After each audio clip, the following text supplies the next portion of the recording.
It's a few minutes past now, so I think we'll crack on with the housekeeping bits, and then the last few people can sort of filter through as we're doing that. So my name's Etty, I'm the Content Marketing Executive at ILX, and I'll be handing over to Richard Campbell in a second, who is from the Agile Business Consortium, and he's going to be taking you through the main part of the webinar before Andrew from ILX finishes us off with a few sort of bits about our training options.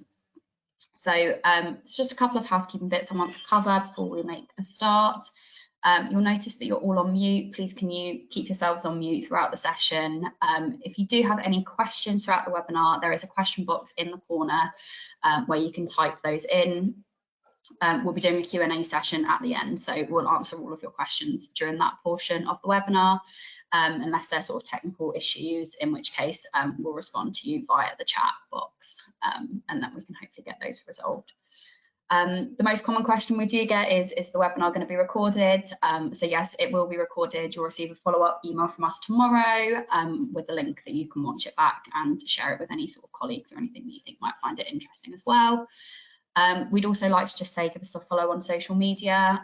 We're very active as at ILX Group on LinkedIn, Facebook and Instagram, so we share lots of things on there, and in any future webinars that we're doing will also be shared on there, so you'll be able to keep track of those.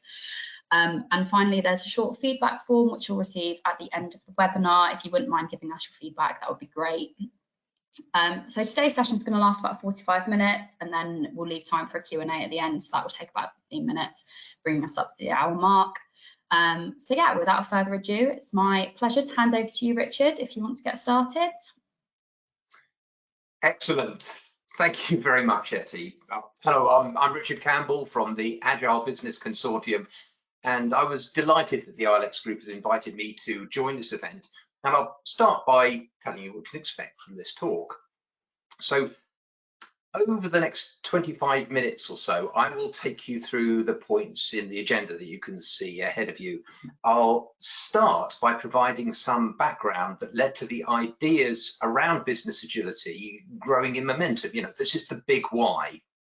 Then I will introduce 3 frameworks that have been created to help you make sense of the reality of this, of your reality. You know, this wider context, the idea behind it, it'll help you as a professional and also your organization understand whether business agility is likely to help you and under what circumstances it's likely to help you. So the 3 frameworks I'm going to introduce will go about answering some of these questions. So what does it mean to be agile? In which situations will agile deliver most, and so forth. So the 3 frameworks you'll hear me talk about are the Cynefin framework, the framework for business agility, and the competency framework.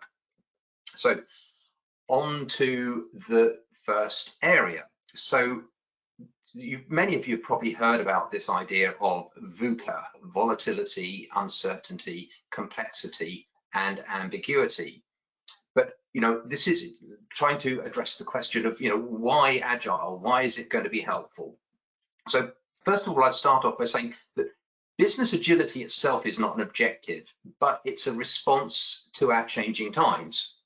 So if existing practices worked perfectly well, then business agility as a focused topic would be totally unnecessary to you or anybody else.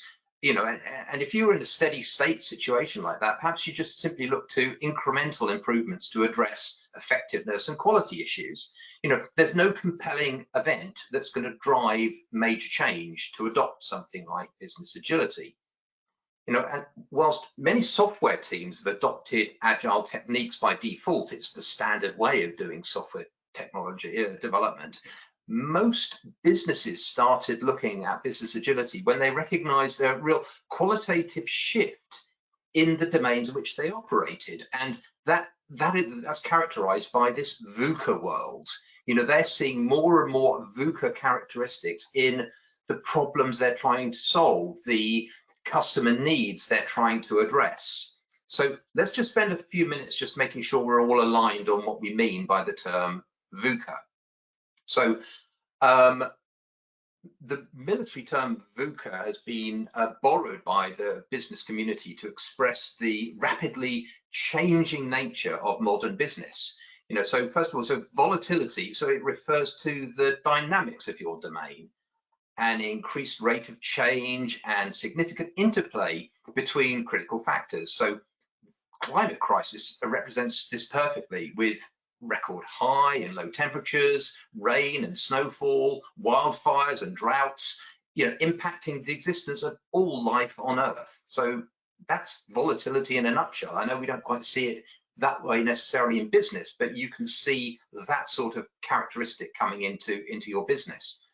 So turning to uncertainty, so we do not have all the knowledge or insight to guide us towards the right solution. We cannot predict what will happen in the future with any confidence. So, this causes us new problems. COVID-19 is a great example of this. We're facing a new challenge for which we have little reliable information upon to which we're going to make our decisions. So that's what we mean by uncertainty. Now, complexity, I'm going to be more directly referring to this in the first of the frameworks called the Knuffen framework.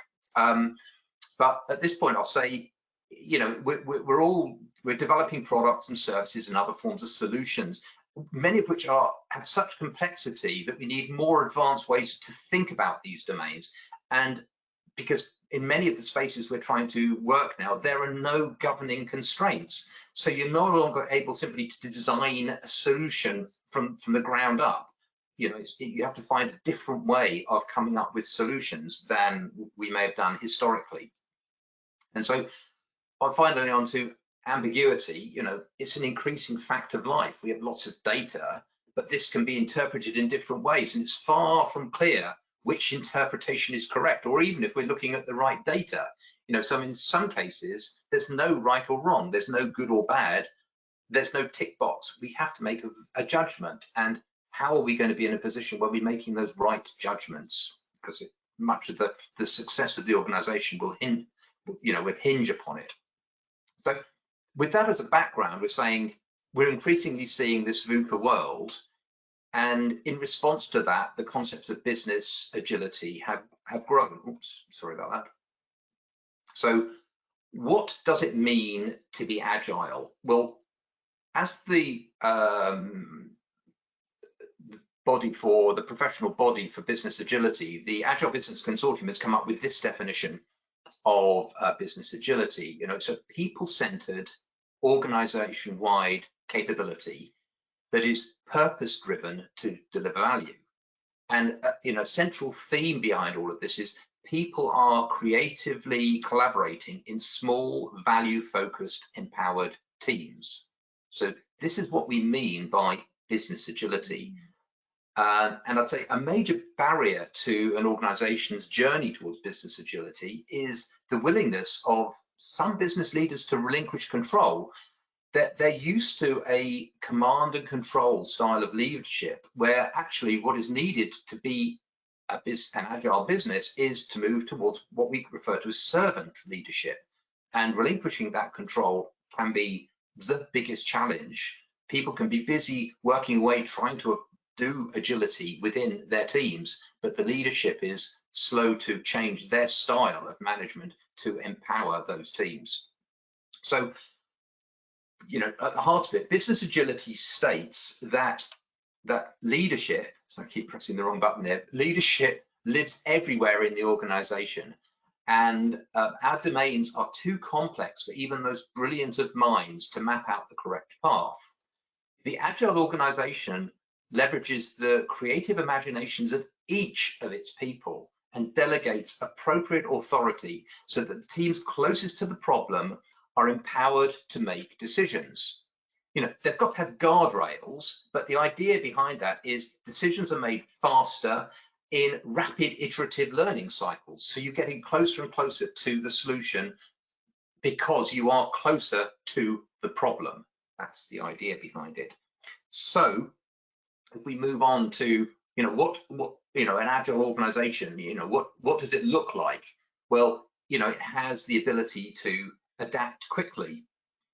The primary value that an organization will realize during a successful journey towards agility will be this ability to adapt to market changes.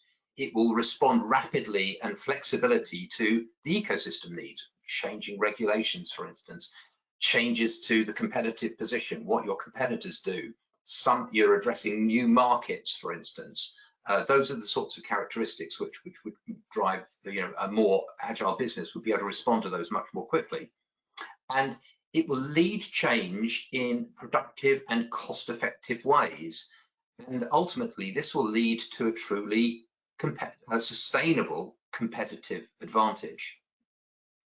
Now this now takes me on to introduce the first of the 3 frameworks that I mentioned, because what we're trying to do here is to say, we want to understand what is the nature of the domain in which we are working with. So, principles of business agility can add value in almost any situation, but there are some where it's likely to be the only reliable way to make progress. And the Conniption framework is designed to sort of help you understand where you are working and therefore what approaches are most likely to result in some form of progress.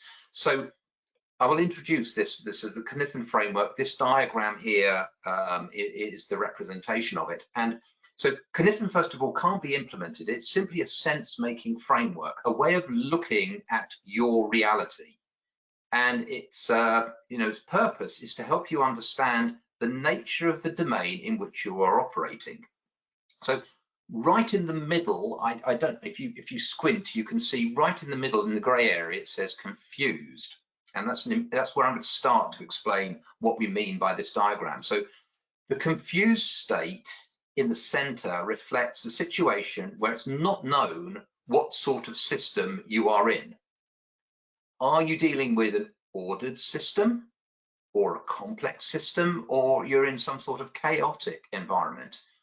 So if you are here, you are ontologically ignorant, so you're likely to get things wrong if you attempt to make decisions with the wrong approach. So you need to know what is the nature of your domain, so you know what strategies to address problem solving or to make progress in that world will actually look like. So hence the diagram is here to give you some clues so you can diagnose what is the nature of the business that you are addressing. So first of all, ordered systems are represented by the clear and complicated domains on the right side of the diagram, where there's a strong relationship between a cause and effect. The same thing will happen in response to a stimulus, and not simply by chance, but by the nature of the system. So let's just look at those 2 areas separately. First of all, let's look first of all to the clear one in the bottom right area. So in clear, everyone can see the relationship and no one disputes it, between different elements of the system. So as a result, your decision-making approach is one of sense, actually have a look at the system, sense it, categorize what is the nature of it, and then come up with a response. But these are things which you can lay down, you can define beforehand, and it's very clear how the system needs to react under those circumstances. And many of our business systems work on that basis. But when you move up to the complicated domain in the top right area, the right solution is not self-evident except to experts. So, diagnosing someone's illness, for instance, in needing specialist doctors to come in and work out what is the right thing to do, there may be a very clear set of governing constraints that will help you move towards a solution in this area, but it requires expert knowledge in order to do it. So under those circumstances, you're more in a model of sense and analyze. You can't implement, you can't automatically categorize. You have to analyze the situation and then decide what sort of response you need. And again, many of those sorts of systems to support that, processes to support that are well understood, and there are many technologies that are out there that can support that perfectly well. But these aren't really the domains where Agile comes into its own. When you move on to the left-hand side of the diagram, and you move into what we call the top left, you've got the complex domain. there are no fixed relationships between cause and effect. You do not know what is the right solution until you act. So the decision model is probe, so try something, experiment, sense, determine are you making progress, and then take a response and work on that sort of style in order to make progress in the domain. And that is the classic environment under which agility is really going to help you. You know, if you've got things of that nature that you're working in, agility is seriously going to be probably the only way you're going to make progress in that sort of space. Now, in the chaotic domain, on the bottom left side, there are no patterns and no constraints on the system. So that's the nature of chaos. So you might say a forest fire, for instance, would be the classic example of that. So first action must be to try and create some constraints, give yourself some control over the domain, and then you take actions, as in create the constraints, allow yourself a degree of control over some of it, see what happens, and decide then what your next response is going to be. And again, agility is far more likely to help you in that sort of area. So it's argued that the agile approach is the only known way to bring about progress when you're dealing with either the complex or the chaotic domains. There's no point in comparing, say, success rates between agile projects and pre-planned projects if you're sitting on the left side of the Kniffen framework. There's really only one viable approach, because pre-planned simply is never going to work for you. So that sort of answers its own question. So for those who'd like to explore this further, I would thoroughly recommend you have a look at some excellent videos that are made by the brains behind the Kniffen framework, a gentleman called David Snowden. And you can look up, we'll provide a link for some of these, but this is a fascinating area, and it'll help you understand a lot more about what sort of problem you are looking at. So putting that behind us, I now want to move on to the second framework I want to introduce you to, which is the framework for business agility. And this is the model that is being developed by the Agile Business Consortium. So what you can see with this diagram, and this is evolved over time somewhat, but this is the current way of looking at it. So at a high level, we say agility in an organization's culture, leadership, and governance enables agility in its capability to operate, change, and support its business, and which optimizes agility in its delivery of value to its customers, its ecosystem, and its people. And then agility in strategy ensures that the organization maintains a focus on delivery of value. So let me just sort of unpick that a little bit and give you some context to it. And I'm going to start, if I may, in the outer ring, the sort of purplish, pinkish color here. So many of you will know recognize the idea of you need to understand what value means to your customer. And that is going to be the major focus of most businesses. Understand your value delivery process, and you need various skills to work with the customer, understand what value they perceive, and come up with solutions that address their greatest value needs. And again, the best way to do this is to be in a position where you are operating in an agile way, using many of your brains, many of the teams together, working collaboratively closely with the customer to learn, particularly when you're on these complicated domains that we're describing in the Kniffen framework. But when we look at the two other areas of the pink purplish area, people and ecosystems, well, as we said, business agility is a people-centric approach, and it's vital that your people are at the center of everything you do with business agility. You are trying to make them feel their life is worthwhile. They are contributing to meaningful work, and their skills are valued by the organization. And therefore, you are working with your people, not as people who follow commands, but are empowered to make these decisions for instance, to understand what it means to deliver optimum value to customers, and their expertise is nurtured and developed over time to be better and better at doing this.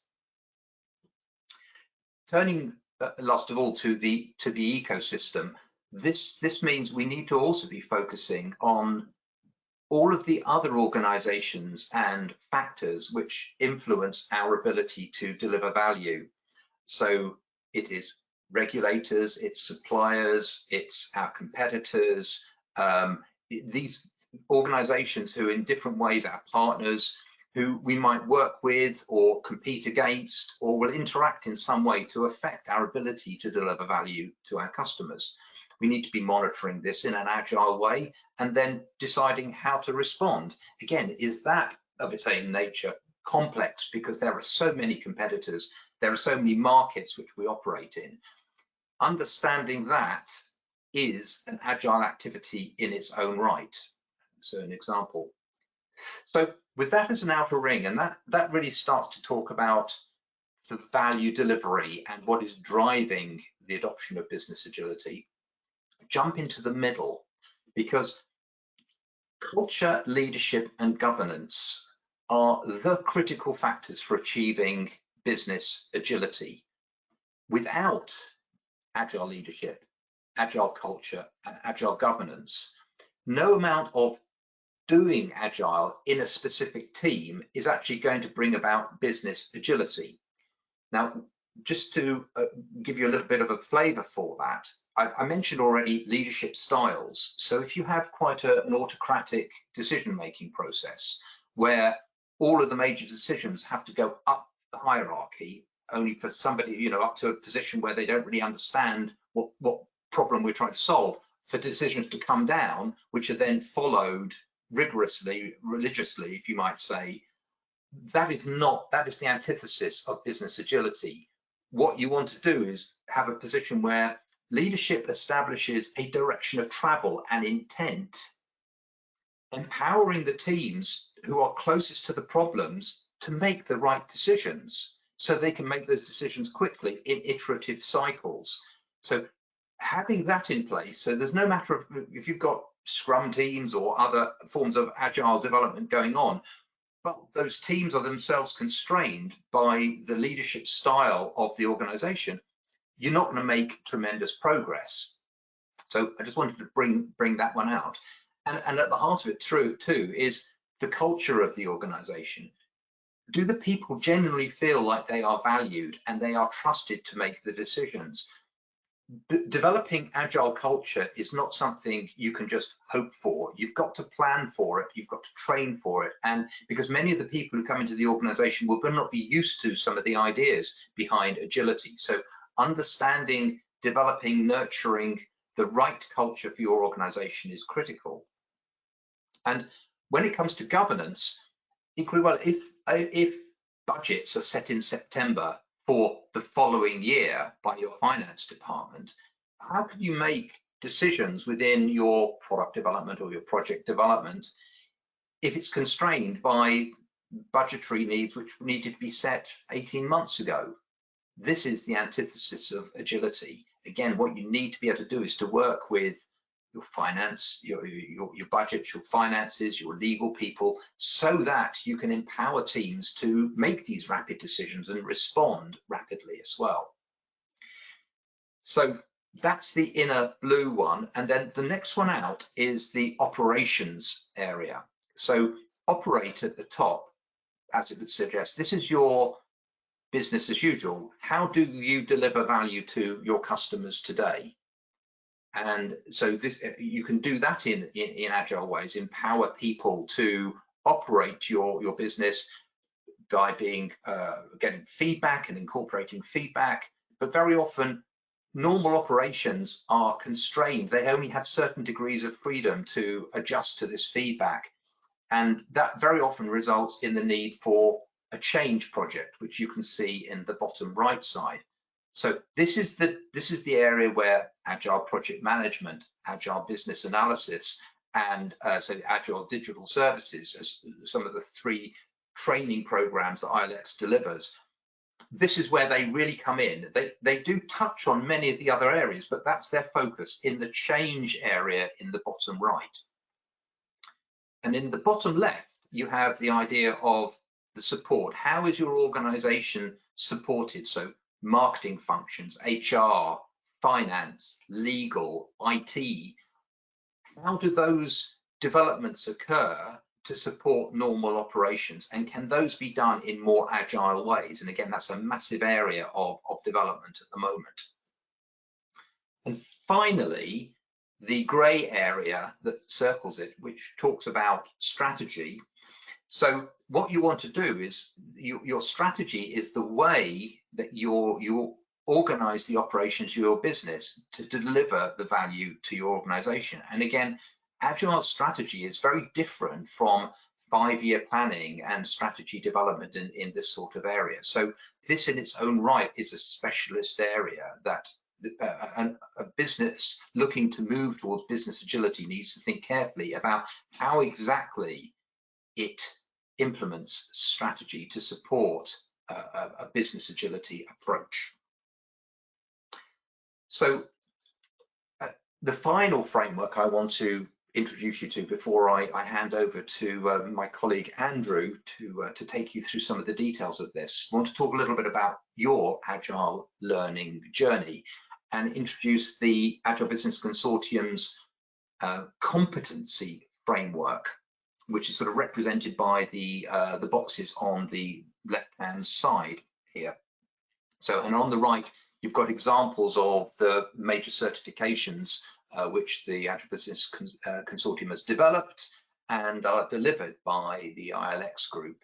So what we have here to sort of take you through all of this, the competency framework has been created to help individuals map their learning journey to improve their Agile competence. So, you know, we are the professional body for business agility, and we use the competency framework to assess and recognize professional developments of individuals. And in turn, your organization should recognize these as progress in the ability of the individual to develop their business agility competence.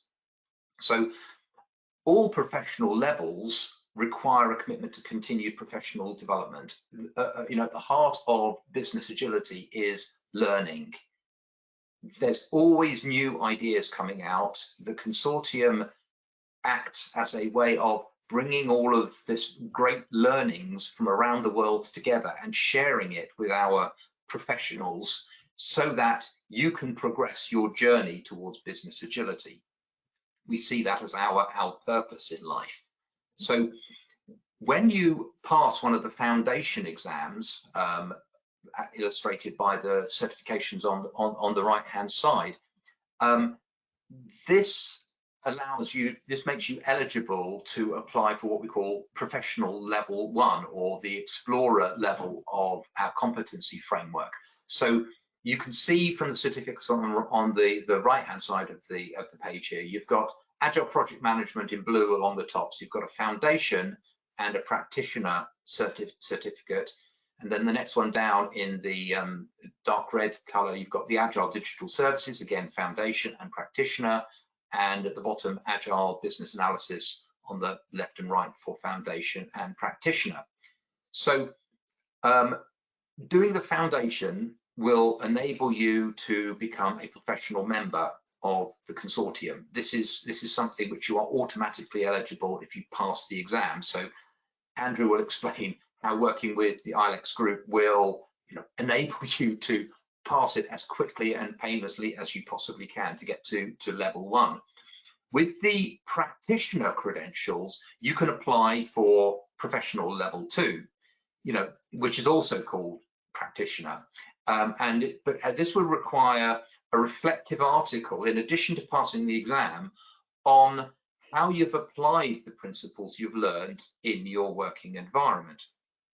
Now, with longer practical experience in business agility, you can then apply for professional level 3, or what we refer to as mastery.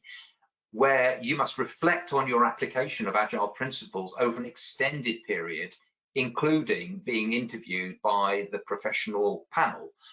And many of the professional panel are made up of people from the next two categories. So the catalyst level is for masters who've transitioned from applying agility in an organization or with organizations into coaching organizations or mentoring individuals towards their agile journey. And the catalyst level is something that's awarded to people for recognition of their competence at doing exactly that, so bringing organizations through this process. And the final area of the competency framework is the thought leaders who, and these are for masters who've gone beyond applying into publishing agile ideas to suitable critical acclaim. And again, the consortium awards that level of credential to people who've proven that they are genuinely thought leaders around business agility. And there's a small handful of those, but they are generally published authors and speakers at major events. So I have now introduced you to all three levels, or all of the three frameworks here. And it's time now, I'd like to hand over to Andrew Wallace, who's going to show you around the ILX learning platform that's designed to help you pass the certifications first time. So Andrew, over to you. Brilliant. Thanks very much, Richard. That was really informative. I enjoyed that immensely. So thank you for that. Hi, everyone. My name's Andrew Wallace. I'm a business development manager with the ILX group. Thrilled to be here today to talk to you. I guess my role is really going to be more explaining how we can, we now know what Agile is and why it's important. We've talked about what courses are available, and Richard mentioned before, getting you through, effectively and painlessly getting you through the certifications. And we're going to do that today really by doing an online demonstration of our e-learning content. It's important to understand, however, that even though ILX is really well known for the e-learning content that we offer, that if you are looking for an instructor-led training option, we do a lot of instructor-led training. So don't think that we just do e-learning. But even if you are looking for instructor-led training, it is worth staying on this demonstration, purely because the e-learning content that we offer, whilst it can be used as a standalone training solution, if you stay on this, you'll see how you can effectively blend our e-learning with instructor-led content to offer your candidates a blended solution. And blended training is something that we really champion at the ILX group. So without further ado, and I can see hopefully you can all see my screen. What I'll do is I'll launch our e-learning product and go through some of the functionality, which is all there to make sure that you pass your exams first time. So everything's good. Okay, so you can see my screen. Yeah, and okay, so what I'll do is I'll press play and you'll see what the ILX content looks like. So this is where I get myself in trouble a little bit, in that project management training is great, but the content can sometimes be a little bit dry. And so what you're looking for with the e-learning is that, well, the last thing you want to see is big blocks of text. So as you can see with our e-learning content, it's all delivered through animation and narration. So trying to make it as engaging as possible for you. You won't be able to actually hear the narration on this webinar, but trust me, there's somebody telling me all about the SDN models. And what you'll also be able to, what you need to understand is that whilst you can hear the narration, you can also see that through subtitles. And that's a really great way of making sure that what you're not doing is rushing through the e-learning. You can press pause Obviously, when you're playing through the slides, the narration's going at its own pace. But if you'd like to take a little bit more time to make sure that you've really understood the content on a particular slide, all you do is press pause, and then you can see the subtitles. And obviously, because they're there in front of you, you can go through those, go over that content as many times as you like. Make sure you really understand it before you go on to the next slide. Now, what's important to understand is that a lot of these foundation courses, certainly the Agile Foundation course, the APMG Agile Foundation course that I'm showing you now, they're really only around about 10 to 12 hours long in terms of the content that you have to work through. But what's important is to understand that what we've done is we've broken all of the content down into a modular format for you. And this gives you some guidance in terms of how you should attack the e-learning course. People that struggle with e-learning are often typified by they try and do 5 minutes here, 10 minutes there, 5 minutes here, 10 minutes there, and they never build any momentum. What you want to be able to do is sit down and complete a module each time you attempt some e-learning.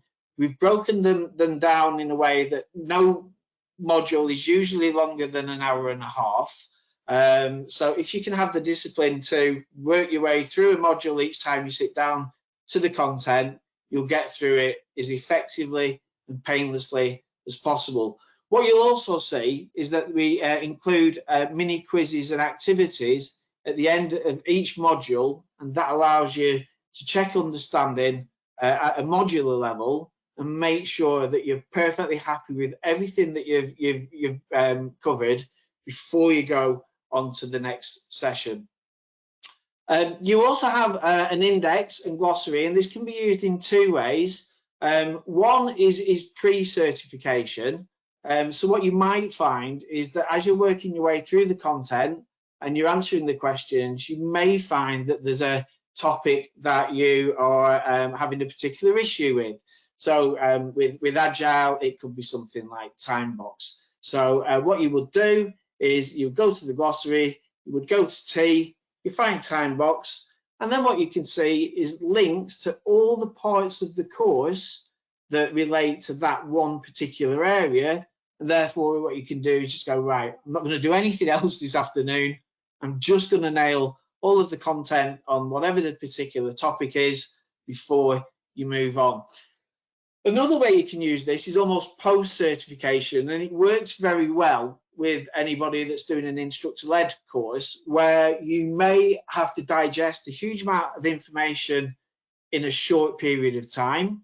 You may pass the exam at the end of the course, but if you have access to the e-learning post-course for a period of time, if you do forget anything, you've obviously got the opportunity to come back to it just at the time when you might need it. You almost use it like a just-in-time learning opportunity. And rather than having to go through the entire content of the course, finding all the links for a particular topic, these are all sorted for you, so you can do that really efficiently.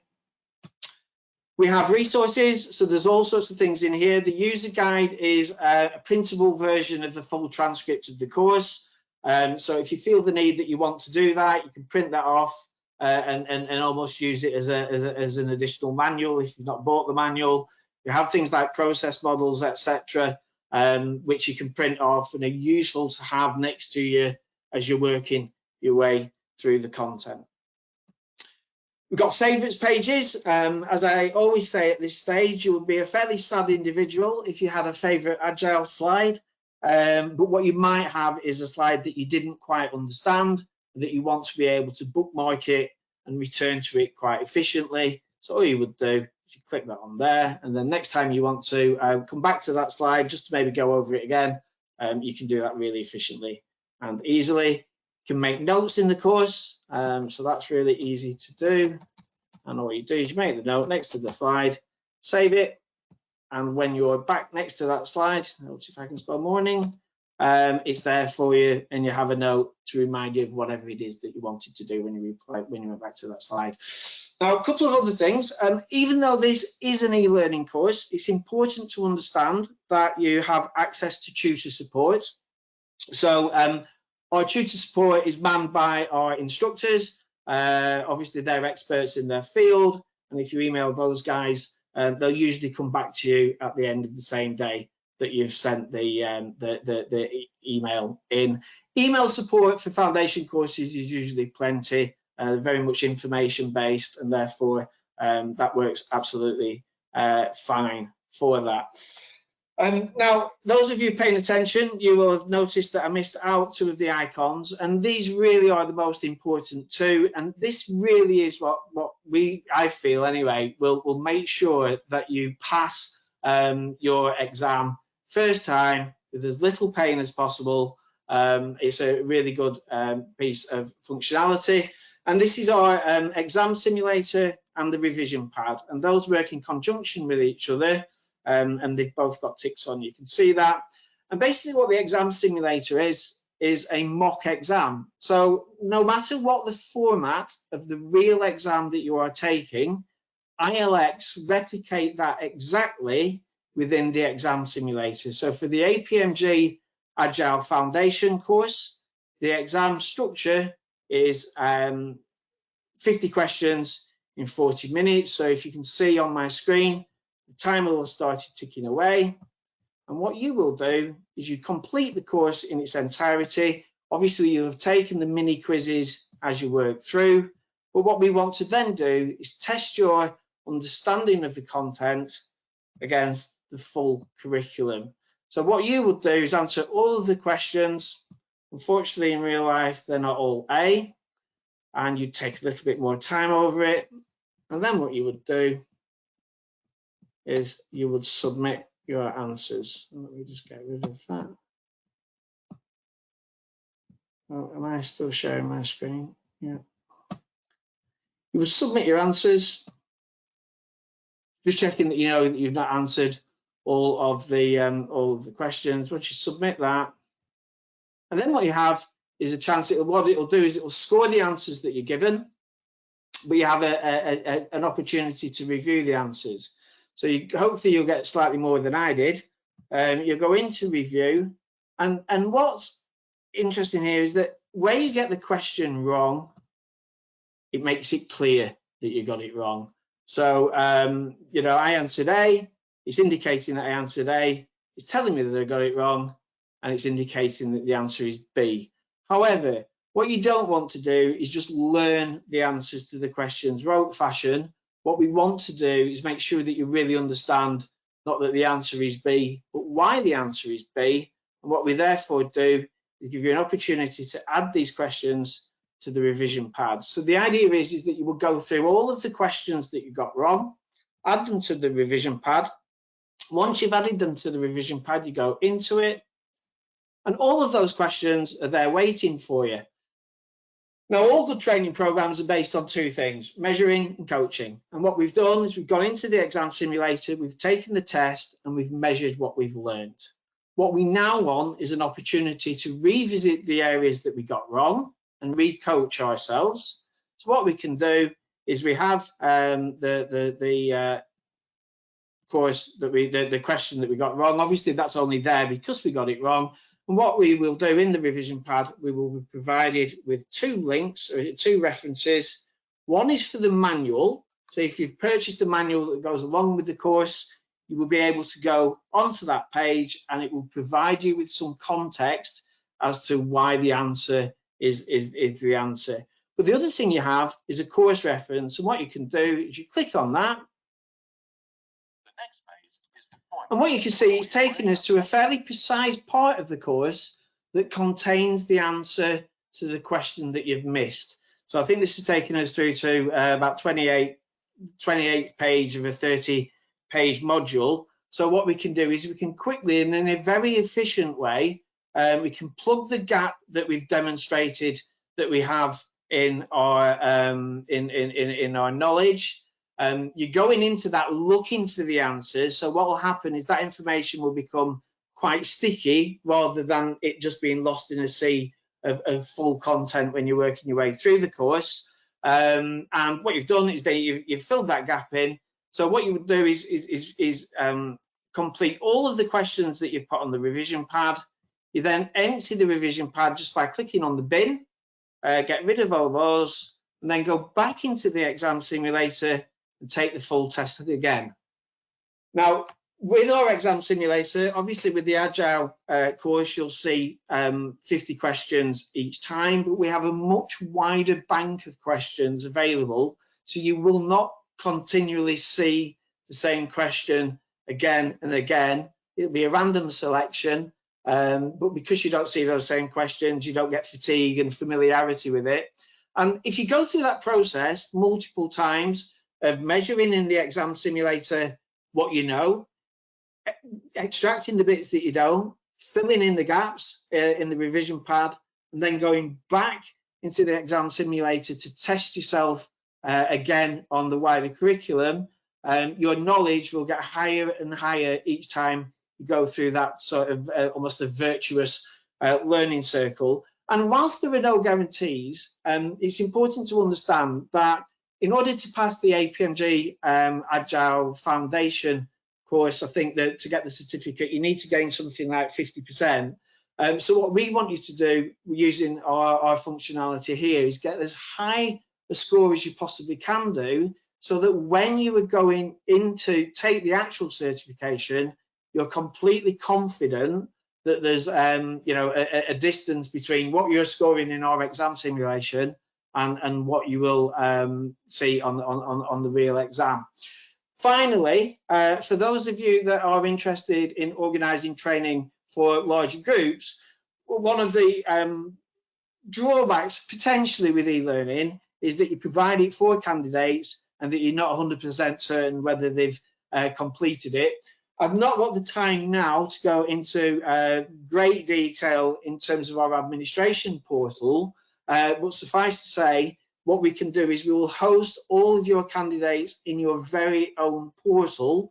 Appropriate adults will be set up as administrators on the portal, and what it will allow you to do is monitor and manage your candidates' access with it. So if I just go onto my own profile here, I can click on it, and what you'll be able to see is you'll see the courses that I've got available to me. You'll see on the Agile course, I've accessed it a few times. I've completed a couple of the modules, and what I've done, the software will record the number of exam attempts, the first score, the last score, and the highest score. And the whole idea of this is that your candidates are only going forward for the real exam when you're confident that they're going to pass first time. Okay. Cool. Well, that's me just about done on there. So if I stop sharing my webcam. Right. There we go. So we'll perfect. We're going to proceed to the Q&A portion now. So if anyone's got some questions, please pop those in the question box.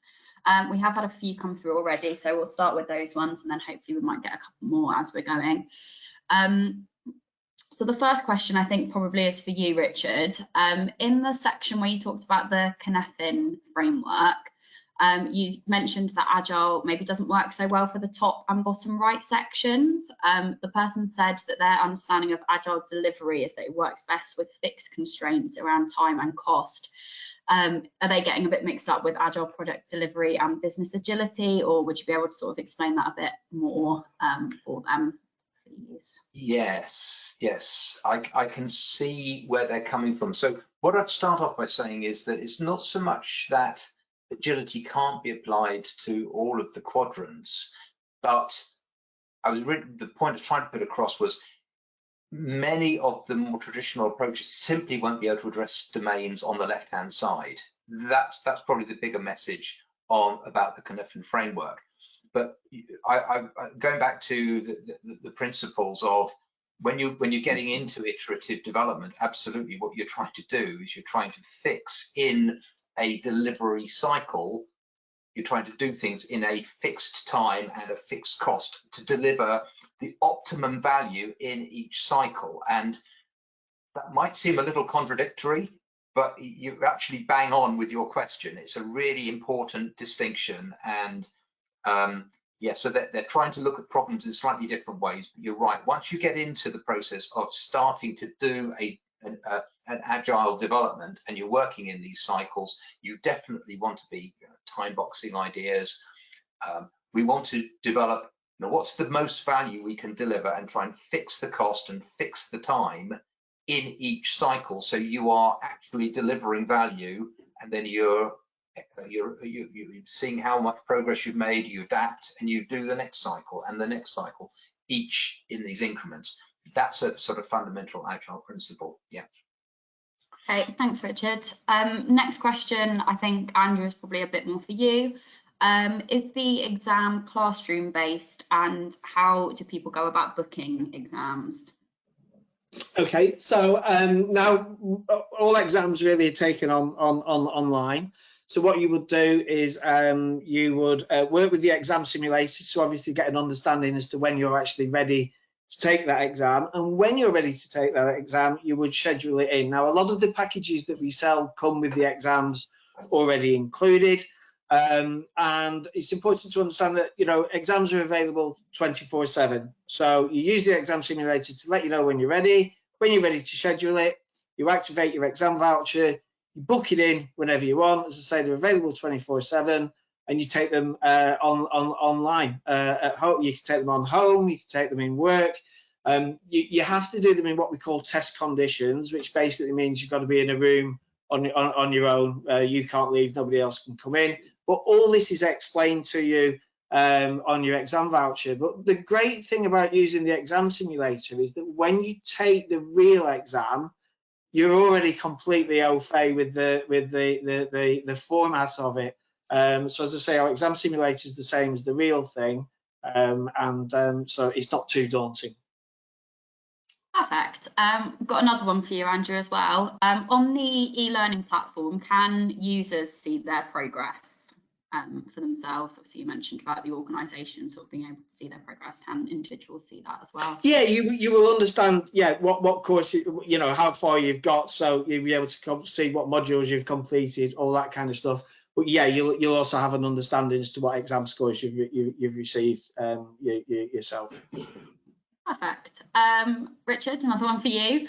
In terms of the Agile learning journey, can you please share the difference between what is referred to as a catalyst and a thought leader, and how they're assessed sort of separately? Yes, so it's not so much that we formally assess people. So we assess them all the way up to the master level, of the professional level master. And once people have reached that level, so they've written reflective articles, they've been interviewed by a panel of people who are already thought leaders or catalysts. What we're doing is they have to go through continued professional development, and the part of that process is they're regularly feeding back to the consortium, and the assessors are determining what they are actually doing. And when they are in a coach position, so they are coaching an organization and using various agile approaches to help an organization move down their own journey towards business agility, it's the recognition of the success and the professionalism with which they apply that coaching. Do they get awarded a catalyst level? So that's what we mean by that. They're helping organizations.